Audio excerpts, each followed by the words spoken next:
Hello everyone! Kakatapos lang ng aming weekly training at ngayon naman ay pag-uusapan natin kung bakit ba the best ang dropshipping business. Una, minimal capital. So dito sa business na ito, hindi mo kailangan ng mamuhunan ng malaki para makapagsimula.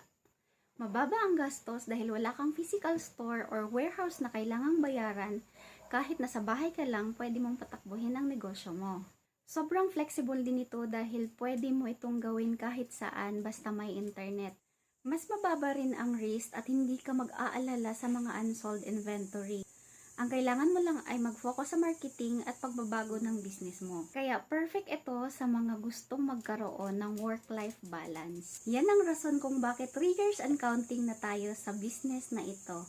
It's cost-effective, low risk, and flexible.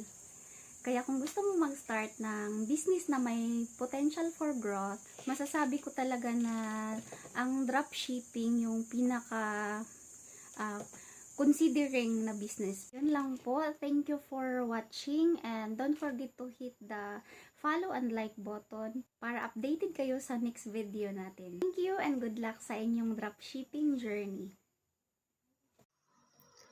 At ito ang nagpapatunay kung gaano ka-flexible and convenient ang dropshipping business. Habang nagkakandak tayo ng training kanina, ay merong pumasok sa atin na order. Walang hassle at hindi natin kailangang umalis sa training group.